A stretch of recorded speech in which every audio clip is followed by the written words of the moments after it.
बहुत अच्छी बात। आज पूछा जाए कि आप लोग झूठ बोलते हैं, आप लोग झूठ बोलते हैं कभी कि नहीं?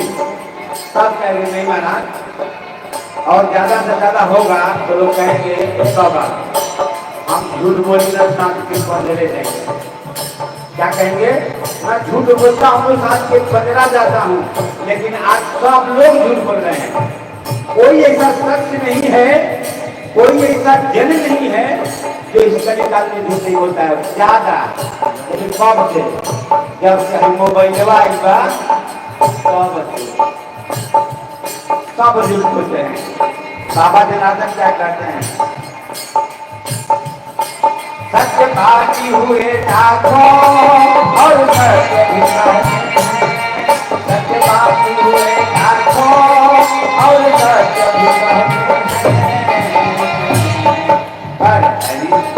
पर सत्य बाकी कहाँ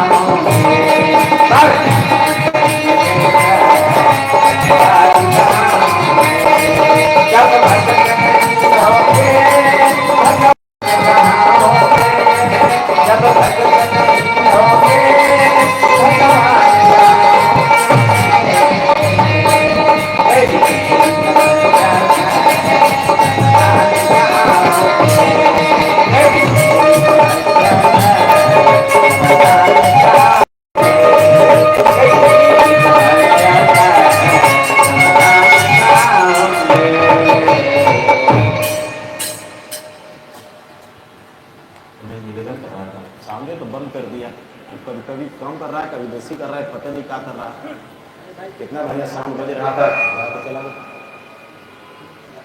नारायण नारायण नारायण नारायण, जय श्री नारायण, जय श्री नारायण।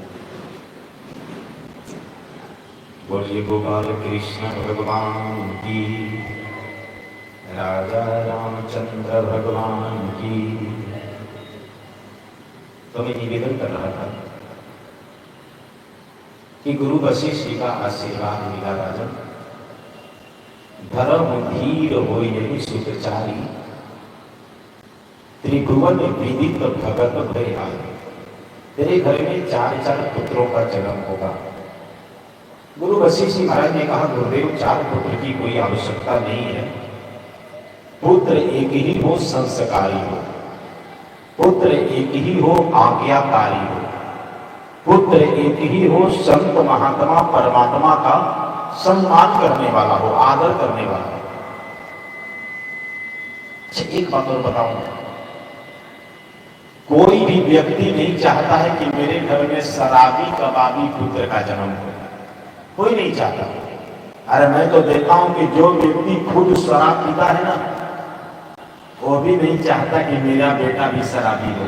हाँ, शराब पीने वाला व्यक्ति भी अपने साथ बैठाकर बेटा को शराब नहीं पिलाता है। क्यों नहीं पिलाता है जी? दूध पिला देगा साथे बैठाकर, खाना खिला देगा साथे बैठाकर, लेकिन शराब नहीं पिलाएगा। क्यों नहीं पिलाएगा? क्योंकि शराबी को भी लगता है कि शराब अच्छा चीज नहीं है। बेटा को कैसे घबरा गया साउंड, क्या मजा करने से बज रहा था, बहुत बढ़िया बज रहा था। बोलिए गोपाल कृष्ण भगवान की, राजा रामचंद्र भगवान की, गोपाल कृष्ण भगवान की। तो मैं निवेदन कर रहा था कि कोई नहीं चाहता कि मेरा बेटा शराबी, लेकिन नहीं चाहने के बाद भी आपका बेटा शराबी हो जाता है। आखिर कारण क्या है?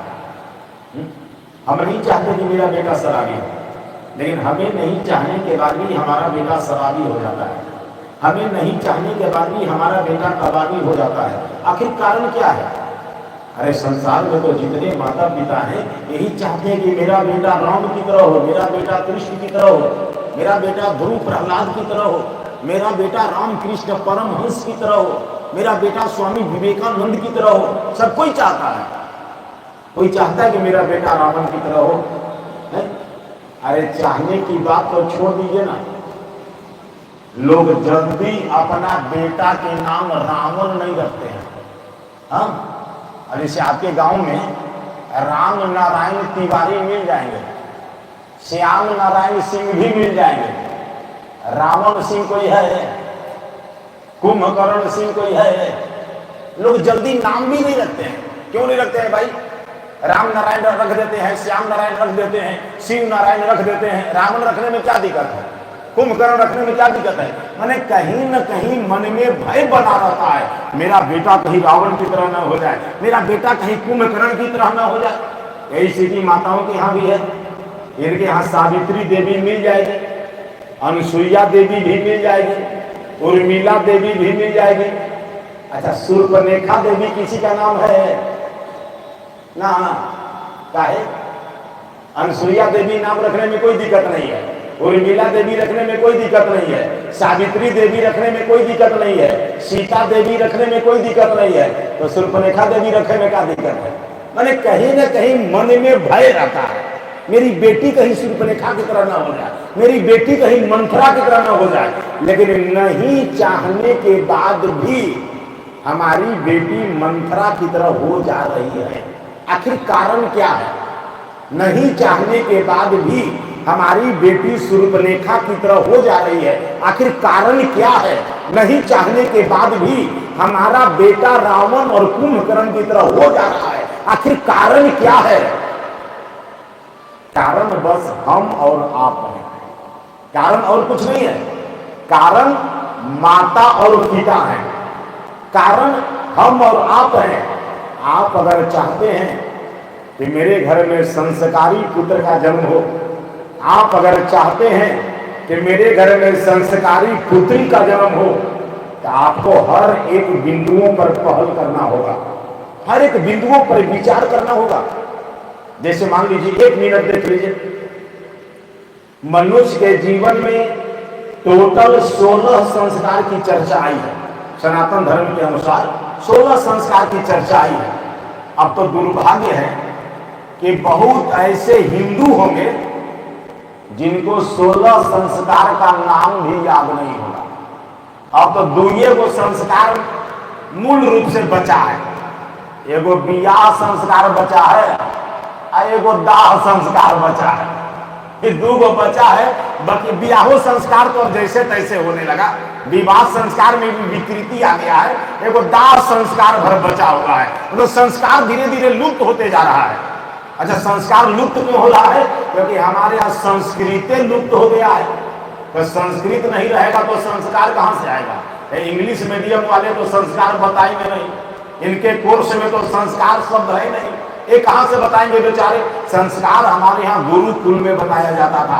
जब बच्चे को संस्कृत पढ़ाया जाता था तो बच्चे को संस्कार दिया जाता था। अब तो बच्चा इंग्लिश पढ़ रहा है तो संस्कार आएगा कहां से? भाई इंग्लिश में तो कोई ऐसा शब्द है नहीं, इंग्लिश में तो कोई ऐसी व्यवस्था है नहीं। अब विचार करिए ना, हमारे यहाँ हिंदी में जो है, हमारे यहाँ संस्कृत में जो है, एक शब्द के कई पर्यायवाची मिलेंगे नहीं। चाचा का मतलब अलग होगा, मामा का मतलब अलग होगा, और अंग्रेजी में एगो अंकल कह दीजिए तो चाचो हो गए और मामो हो गए। ये गाली नहीं है तो क्या है? अब चाचा को मामा कहना, मामा को चाचा कहना, चाहे गाली नहीं है, ये गालिए है, लेकिन अंग्रेजी में चलेगा। अंग्रेजी में, हिंदी में नहीं चलेगा। हिंदी में अगर मामा को चाचा कह दिया तो नहीं चलेगा, चाचा को मामा कह दिया तो नहीं चलेगा, लेकिन अंग्रेजी में चलेगा। तो खैर उधर जाने की जरूरत नहीं है, हम लोग मूल विषय पर हैं। कहने का मतलब आज संस्कार इसलिए भी खत्म होता जा रहा है कि आज हमारे समाज से संस्कृति ही खत्म होता जा रहा है। तो संस्कार बचेगा कहां से? मानव जीवन में जो 16 संस्कार की चर्चा है, उसमें सबसे पहला संस्कार का नाम है गर्भाधान संस्कार। आप अगर बच्चे को संस्कारी बनाना चाहते हैं, आप अगर बेटी को संस्कारी बनाना चाहते हैं, तो आपको पहला संस्कार से ही सावधान रहना होगा, पहला संस्कार से ही आपको सतर्क रहना होगा। क्यों? भागवत महापुराण इसका प्रमाण है, प्रमाण है। अगर गलत समय में गर्भाधान संस्कार हुआ तो बेटा कभी संस्कारी नहीं होगा, याद रखिएगा। गलत समय में अगर गर्भाधान संस्कार होगा तो बेटा बेटी कभी भी संस्कारी नहीं होंगे।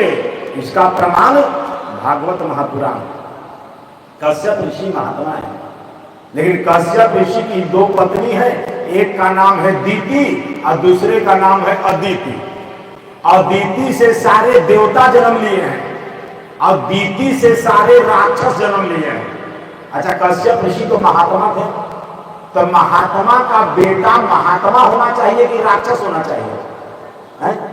महात्मा का बेटा महात्मा होना चाहिए कि राक्षस होना चाहिए? महात्मा का बेटा तो महात्मा होना चाहिए। तो कश्यप ऋषि तो महात्मा थे, तो कश्यप ऋषि के पुत्र हिरण्याक्ष और हिरण्यकशिपु ये राक्षस कैसे हो गए? इसलिए कि कश्यप ऋषि की जो दूसरी पत्नी दीति थी, वो दीति ने कुछ जीवन में गलती कर दी।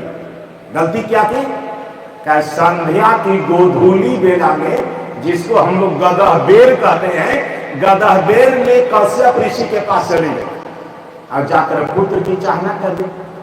जबकि शास्त्र कहता है कि 4 काम गोधूली बेला में भूल करके भी नहीं करनी चाहिए। 4 काम अगर आप गोधूली बेला में करेंगे तो इसका परिणाम कभी भी सही नहीं होगा। 4 काम भूल करके भी गोधूली बेला में मत करिएगा। कौन कौन? पहला नंबर, गोधूली बेला में कितना हो आपको भूख लगी हो, भूल करके भी कभी भोजन मत करिएगा। जो गोधूली बेला में भोजन करता होगा वो आदमी जीवन में कभी स्वस्थ नहीं रह सकता, उसको जीवन में हमेशा बीमारी होते रहेगा, कभी वो स्वस्थ नहीं रह पाएगा। गोधूली बेला में भूल करके भी भोजन नहीं करनी चाहिए। दूसरा नंबर, गोधूली बेला में भूल करके भी कभी सोइए मत। कितना अगर आप बीमार भी हैं तो प्रयास कीजिए कि गोधूली बेला में उठ कर बैठ जाइए, उसमें मत सोए रहिए। गोधूली बेला में जो सोता है वो कमाते कमाते मर जाएगा, उसके जीवन में लक्ष्मी नहीं आएगी। जो गोधूली बेला में सोता होगा उसके जीवन में लक्ष्मी कभी नहीं आ सकती। तीसरा नंबर, गोधूली बेला में भूल करके भी कभी अध्ययन अध्यापन मत करिए, पढ़ाई लिखाई मत करिए। पढ़ते पढ़ते मर जाइएगा, जीवन में विद्या कभी नहीं आएगी। और चौथा नंबर का, मैं गोधूली बेला में भूल करके भी कभी मैथुन क्रिया इत्यादि मत करिए, न तो जो संतान होगा उसको राक्षस होने से कोई रोक नहीं पाएगा। कश्यप ऋषि संत हैं, लेकिन दीति गलती कर दी, परिणाम ये निकला कि कश्यप ऋषि के घर में राक्षस का जन्म हो गया, मात्र दीति की गलती से। अच्छा, एक बात और समझ लीजिए, हिरण्यकशिपु राक्षस था, लेकिन हिरण्यकशिपु के घर में प्रहलाद जैसे संत का जन्म हो गया। ऐसा क्यों हुआ जी? अब यहां आपको जस्ट उल्टा मिलेगा। कश्यप ऋषि महात्मा तो बेटा हो गया राक्षस, हिरण्यकशिपु है राक्षस तो बेटा हो गए महात्मा। माने राक्षस का बेटा अगर राक्षस हो तो कोई बड़ी बात नहीं है, महात्मा का बेटा अगर महात्मा हो तो भी कोई बड़ी बात नहीं है। लेकिन यहाँ जस्ट उल्टा हुआ है, कश्यप ऋषि महात्मा तो बेटा हो गया राक्षस, हिरण्यकशिपु है राक्षस तो बेटा हो गया महात्मा। ऐसा क्यों हुआ? ऐसा इसलिए हुआ कि पिता राक्षस हो, अगर मां सही रहेगी तो राक्षस के घर में भी महात्मा का जन्म होगा। हाँ, पिता राक्षस है लेकिन मां अगर सही रहेगी तो राक्षस के घर में महात्मा का जन्म होगा। लेकिन एक बात याद रखिएगा, पिता महात्मा हो, अगर मां गलत हो गई तो महात्मा के घर में भी राक्षस का जन्म होगा। हाँ, कहने का तात्पर्य है कि बच्चे को संस्कारी बनाना ये माता पिता का धर्म होता है। आप अगर चाहते हैं कि बच्चा संस्कारी हो तो पहला नंबर में गर्भाधान संस्कार जो करें समय का पहचान करके करें। अच्छा, उससे थोड़ा सा आगे बढ़िए। बच्चा जब गर्भ में आ जाता है, अच्छा एक बात है, कभी कभी विदेशी लोग कहते हैं कि विदेश का टेक्नोलॉजी बहुत आगे है, बहुत आगे है। विदेश का 5 साल का जो बच्चा होता है वो कंप्यूटर चलाने लगता है। अब भारत में जब बच्चा 6 साल के होगा तो 1 क्लास में एडमिशन होगा। नहीं, भारत में बच्चा जब 6 साल का होगा तो 1 क्लास में एडमिशन होगा। अब विदेश का 5 साल का बच्चा कंप्यूटर चलाता है। एक बार एक विदेशी भारत में आकर के और इसी तरह का बयान दे रहा था, तब तक स्वामी जी जैसे संत सुन लिए। स्वामी जी से संत ने डांटते हुए विदेशी ने कहा, अरे मूर्ख, तुम्हारे यहाँ का बच्चा जन्म लेने के बाद पढ़ता होगा, लेकिन हमारे यहाँ भारत का तो टेक्नोलॉजी इतना विकसित है कि भारत का बच्चा जन्म लेने से पहले अपने माँ के गर्भ में ही पढ़ने लगता है। ऐसा अगर दुनिया का कहीं का टेक्नोलॉजी है तो सिर्फ भारत का है, दुनिया में कहीं का नहीं मिलेगा। और जगह का बच्चा जन्म लेने के बाद पढ़ता होगा, लेकिन भारत का बच्चा जन्म लेने से पहले माँ के गर्भ में ही पढ़ लेता है। प्रमाण अगर देखना है तो प्रहलाद जी का चरित्र उठा करके पढ़ लीजिएगा। प्रहलाद जी का जन्म नहीं हुआ था, प्रहलाद जी माता कयाधु के गर्भ में पढ़ रहे थे, और माता कयाधु देव ऋषि नारद के मुखारबिंद से भागवत महापुराण की कथा सुनी। अरे कथा प्रहलाद जी को याद हो गया, जन्म नहीं हुआ है। अरे प्रहलाद जी तो माँ के गर्भ में पढ़ रहे हैं, माता कयाधु कथा सुन रही है और प्रहलाद जी को याद होता जा रहा है। ये भारत का टेक्नोलॉजी है। हाँ, अच्छा इतना ही नहीं, अभिमन्यु की कथा आप लोग जानते हैं। अभिमन्यु का जन्म नहीं हुआ था, अभिमन्यु माता सुभद्रा के घर में पढ़ रहे थे, और माता सुभद्रा अर्जुन के मुखारबिंद से 6 फाटक तोड़ने की कथा सुनी। अरे अभिमन्यु जी को याद हो गया, जन्म थोड़े हुआ था। अरे अभिमन्यु जी तो माँ के घर में पढ़ रहे थे और माता 6 फाटक तोड़ने की कथा सुनी, अभिमन्यु जी को याद हो गया। और 7वें फाटक की कथा जैसे ही अर्जुन सुनाने लगे तो उसी समय सुभद्रा सो गई, और यही अर्जुन के मौत का कारण देगा। क्योंकि जिस समय जब अभिमन्यु मारा गया तो उस समय धनुधारी अर्जुन आए, और अर्जुन थोड़े आवेश में आकर के, गुस्सा में आकर के, अरे भाई स्वाभाविक है जिसका एक ही बेटा हो और वो बेटा भी मारा गया हो, उस आदमी पर क्या बीतता होगा, क्या गुजरता होगा। अच्छा एक बात और बता दो, जीवन का सबसे बड़ा दुख क्या है जानते हैं? जीवन का सबसे बड़ा दुख क्या है, सबसे बड़ा कष्ट क्या है? माता पिता को जिंदा रहते अगर बेटा मर जाए तो इससे बड़ा दुख माई बाप के जीवन में दूसरा नहीं हो सकता। और दूसरा, माता पिता को जिंदा रहते अगर बेटी कहीं विधवा हो गई तो इससे बड़ा दुख माता पिता के जीवन में दूसरा नहीं हो सकता।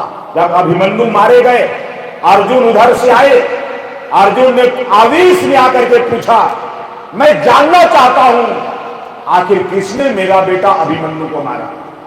एक व्यक्ति उठ करके खड़ा हुआ, कहा मैं बताऊं, अभिमन्यु को मारने वाले गुरु द्रोणाचार्य हैं, द्रोणाचार्य ने अभिमन्यु को मारा है। तब तक दूसरा व्यक्ति उठ करके खड़ा हुआ, कहा मैं बताऊं, अभिमन्यु को दुर्योधन ने मारा है। तीसरा व्यक्ति ने कहा मैं बताऊं, अभिमन्यु को भीष्म पितामह ने मारा है। चौथा ने कहा मैं बताऊं, अभिमन्यु को कर्ण ने मारा है। तरह तरह से लोग बताने लगे। उसी समय भगवान श्याम सुंदर कन्हैया आ गए। भगवान श्याम सुंदर कन्हैया ने कहा, अर्जुन मैं बताऊं अभिमन्यु को किसने मारा है? अभिमन्यु को दुर्योधन ने नहीं मारा है, अभिमन्यु को भीष्म पितामह ने नहीं मारा है, अभिमन्यु को गुरु द्रोणाचार्य ने नहीं मारा है, अभिमन्यु को अभिमन्यु की मां सुभद्रा ने मारा है। अभिमन्यु को अभिमन्यु की मां सुभद्रा ने मारा है। अर्जुन बोले, कन्हैया इस समय मजाक का समय नहीं है, इस समय हंसी का समय नहीं है, क्यों तुम मजाक कर रहे हो? कन्हैया ने कहा, अर्जुन मैं मजाक नहीं कर रहा हूं, जिस समय तुम 7 फाटक की कथा सुना रहे थे ना, अगर सुभद्रा नहीं सोई होती तो आज अभिमन्यु नहीं मारा गया होता। सुभद्रा के नींद का देन है कि आज अभिमन्यु मारा गया।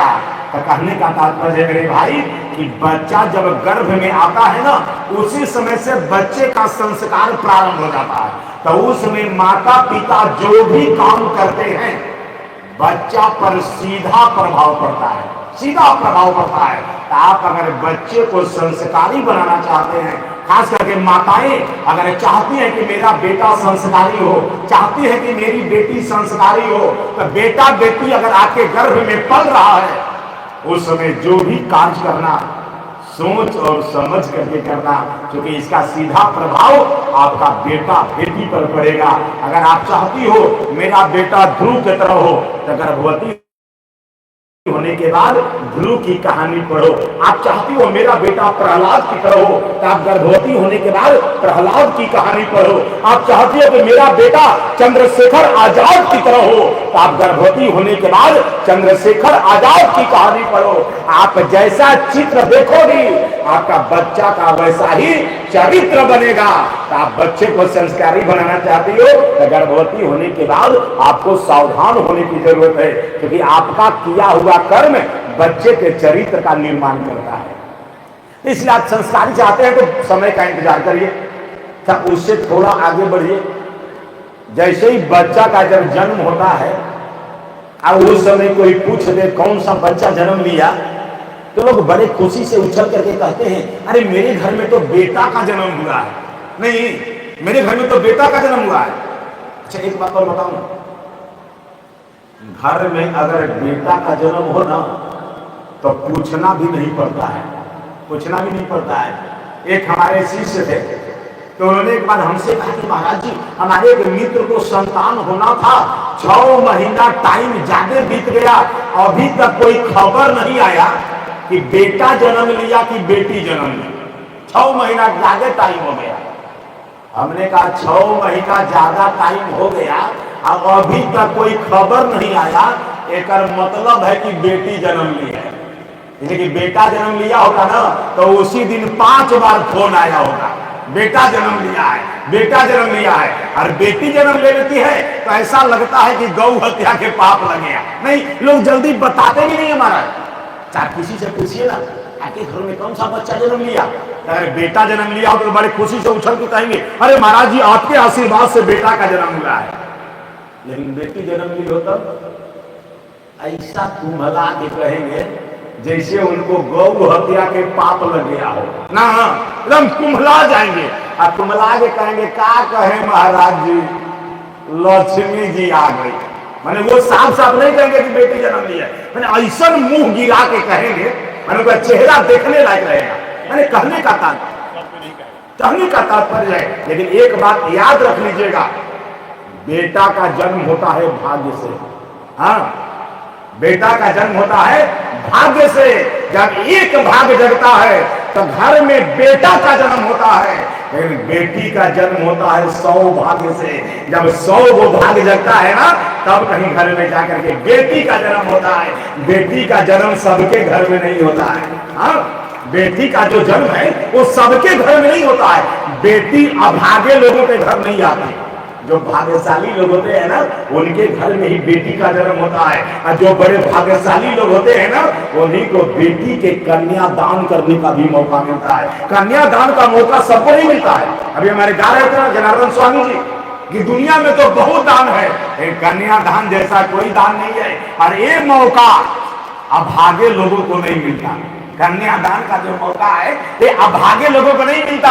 अगर आप अपने जीवन में एक बेटी का भी कन्यादान किए हो तो आप समझ लेना आपसे भाग्यशाली ये दुनिया में कोई नहीं है, कोई नहीं है।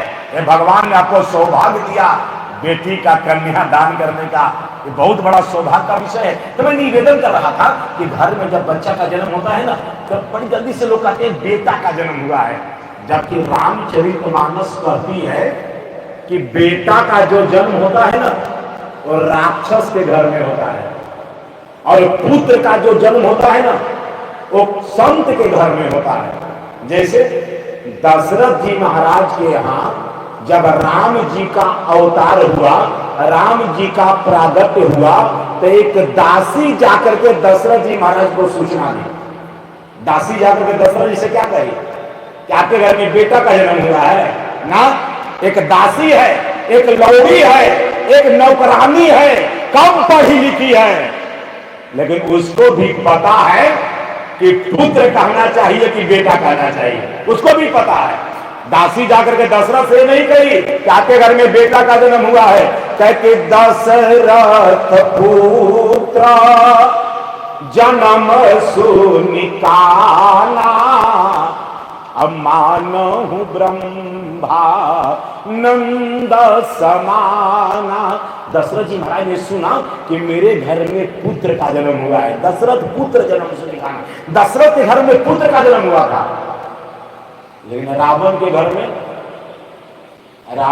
में पुत्र का जन्म नहीं हुआ था, रावण के घर में बेटा का जन्म हुआ था। जब अंगद जी महाराज संधि वार्ता लेकर के जब रावण के पास जा रहे थे और अंगद जी जैसे ही लंका में प्रवेश किए ना, तो पूर्व बैठत रावण कर बेटा, अब खेलत रहा सो हो गए बेटा। अंगद जी के पहले के नंबर में रावण के बेटा से भेंट हो गया, मैंने रावण के घर में बेटा का जन्म हुआ था, अब दशरथ के घर में पुत्र का जन्म हुआ था। तो कहने का मतलब है कि आप ऐसा शब्द न कहें जिससे बच्चे के संस्कार पर प्रभाव पड़ जाए। अच्छा, उससे थोड़ा सा और आगे बढ़ी। अभी बच्चा बेचारा 2-4 महीने का भी नहीं हुआ है। आज की माताएं क्या करती हैं, बच्चे को अपना स्तन का दूध छोड़ाकर बच्चे को अमूल स्प्रे का दूध पिलाती है। नहीं, एक बात बताऊं, मां का जो दूध होता है ना, दूध नहीं होता, दूध तो गाय का होता है, दूध तो भैंस का होता है, दूध तो बकरी का होता है, मां का दूध नहीं होता मेरे भाई।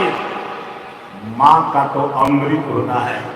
बच्चा जब मां का दूध पीता है ना, अमृत पीता है ना, और अमृत पी करके जो बच्चा पलता है ना, तो एक बात और बता दूं, बच्चा जब मां का दूध पीता है तो मां दूध के साथ साथ बच्चे को प्रेम पिलाती है, मां दूध के साथ साथ बच्चे को स्नेह पिलाती है, मां दूध के साथ साथ बच्चे को ममता पिलाती है, मां दूध के साथ साथ बच्चे को वात्सल्य पिलाती है। बच्चा जब मां का दूध पीता है तो क्या करता है, दूधवा पीते रहेगा और अपना माई के मुंह में टुकुर टुकुर देखते रहेगा। देखता है कि नहीं? बच्चा जब माँ का दूध पिएगा तो माई का मुंह देखता है, तो उसमें माँ का चेहरा जैसा होता है ना, अगर माँ अगर खिसियाई हो तो बच्चा दूध पीना छोड़ देगा।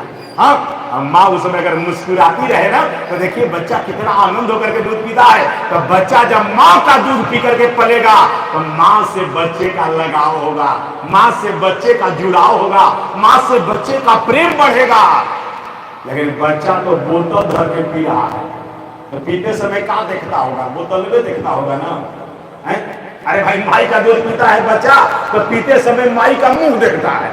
अब बोतल पीता होगा तो क्या देखता होगा, बोतल देखता होगा। तो बच्चा का लगाव स्वाभाविक है कि बोतल से होगा। अरे बच्चा, अब बच्चा जब बोतल देखेगा तो बोतल से लगाव होगा, बोतल देखेगा तो बोतल से जुड़ाव होगा। और वही हमको लगता है कि यही कारण है कि बच्चा बेचारा जब बड़ा होता होगा तो माता पिता को अनाथ आश्रम भेजता होगा और बोतल को बेचारा साथे रखता होगा। नहीं, लेकिन बच्चा तो बेचारा माँ का दूध जो पिया नहीं है तो माँ से लगाव होगा कहाँ से? तो जेकरा से लगाव होगा ओकरे न साथे रखेगा। तो माई को भेजेगा अनाथ आश्रम में, अब बोतल को साथे रखेगा। कहने का तात्पर्य है, अच्छे पढ़े लिखे लोगों की मैं बात कर रहा हूं, जबकि अमूल स्प्रे के डिब्बे पर लिखा रहता है mother milk is best for your baby, माँ का दूध बच्चों के लिए सर्वोत्तम होता है, ऐसा लिखा रहता है महाराज। लेकिन पढ़ने के बाद में हम लोग वही काम करते हैं, बच्चा को बोतल का दूध पिलाते हैं, बच्चा का संस्कार वहीं से बिगड़ने लगता है। बच्चा थोड़ा सा और बड़ा हुआ तो आजकल की माताएं क्या करती हैं, बच्चे को गोद में बैठाकर अब बड़ी प्यार से सिखला